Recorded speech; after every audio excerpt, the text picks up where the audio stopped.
Assalamualaikum warahmatullahi wabarakatuh. Jauh sebelum era Nabi Muhammad dilahirkan, ada seorang laki-laki yang bernama Isa. Isa adalah seorang ulama Bani Israel. Setiap kali Isa membolak-balikkan lembaran kitab kuno Samawi untuk dipelajari, Isa menemukan lembaran yang bertuliskan tentang sifat-sifat Nabi Muhammad Sallallahu Alaihi Wasallam. Dia langsung mencatat dan menjadikan isi lembaran itu menjadi sebuah buku dengan satu halaman.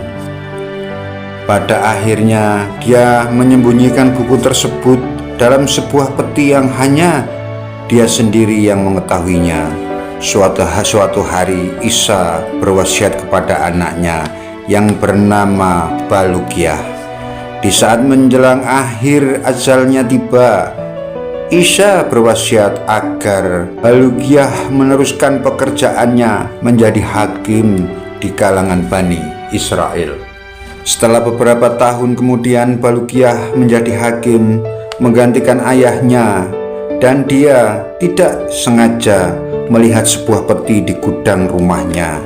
Ia bertanya kepada ibunya, namun ibunya juga tidak tahu itu peti berisi apa dan kuncinya di mana. Akhirnya Baluqiyah membuka kunci itu dengan paksa. Setelah terbuka, ternyata di dalamnya terdapat buku yang menggambarkan atau menjelaskan sifat-sifat Nabi Muhammad Sallallahu Alaihi Wasallam. Dan buku itu mengatakan bahwa Nabi Muhammad Sallallahu Alaihi Wasallam adalah Nabi dan Rasul yang terakhir. Baluqiyah pun merasa kebingungan sekaligus penasaran dengan apa yang tercantum di buku tersebut. Akhirnya selang beberapa hari, Baluqiyah memutuskan untuk melakukan perjalanan panjang untuk mencari keberadaan Nabi Muhammad Sallallahu Alaihi Wasallam. Baluqiyah meminta izin pada ibunya, dan ibunya mengizinkan dan mendoakan perjalanan anaknya.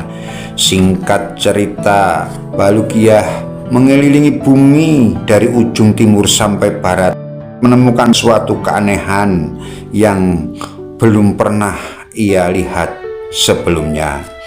Ia bertemu ikan hut yang ukurannya jauh lebih besar dari ikan-ikan yang ia pernah jumpai. Lalu ia juga melihat sebuah pohon-pohon kurma dari emas. Pohon itu bersinar sangat terang. Terangannya tidak dapat ditembus dengan pandangan mata. Setelah itu, ia bertemu dengan segerombolan orang yang membawa pedang turun dari langit. Masing-masing dari mereka menghunuskan pedang ke Baluqiyah. Baluqiyah menjelaskan pada mereka kenapa datang ke tempat tersebut, hingga akhirnya Baluqiyah aman dan meninggalkan tempat tersebut. Di tengah perjalanannya lagi, dia dikagetkan dengan adanya seorang malaikat yang postur tubuhnya sangat besar. Tangan kanannya di ujung timur dan tangan kirinya di ujung barat. Dan malaikat tersebut mengucapkan, La ilaha illallah Muhammad Rasulullah. Di saat itu juga Baluqiyah melihat gunung yang besarnya dapat menutupi seluruh dunia. Gunung tersebut terdiri dari umpu dan batu yakut berwarna hijau. Dan gunung itu bernama Gunung Qauf. Gunung yang ada di dunia atau di bumi itu adalah hanya akar-akar dari Gunung Qauf. Dan Baluqiyah bertanya kepada malaikat yang ada di situ, apa saja yang ada di belakang Gunung Qauf, wahai malaikat? Malaikat itu menjawab, di balik gunung ini ada 400.000 kota yang penduduknya terdiri dari para malaikat Allah Subhanahu wa Ta'ala. Setelah itu Baluqiyah dikejutkan dengan kedatangan Nabi Khidir alaihissalam yang menggunakan pakaian serba putih. Nabi Khidir memberi salam ke Balukiyah dan Balukiyah pun menjawab salam tersebut. Tanpa basa-basi, Balukiyah pun bertanya kepada Nabi Khidir tentang perjalanannya mencari Nabi Muhammad Shallallahu Alaihi Wasallam. Nabi Khidir pun menjelaskan bahwa Nabi akhir zaman tidak akan datang pada masa sekarang dan tidak akan bisa bertemu di masa itu, karena Balukiyah berada di masa setelah wafatnya Nabi Sulaiman alaihissalam. Lalu Nabi Khidir menjelaskan bahwa perjalanan Balukiyah sudah ditempuh selama 50 tahun dan meninggalkan ibunya yang sudah cukup lama itu. Ia menyarankan Balukiyah agar kembali ke ibunya karena Balukiyah tidak menemukan Nabi Muhammad seperti yang ia harapkan.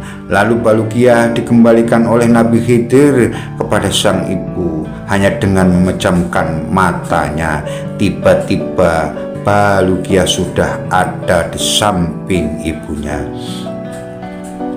Setelah melepas rindu dengan ibunya, Balukiyah menceritakan kisah perjalanannya kepada ibu dan kaum Bani Israel lainnya.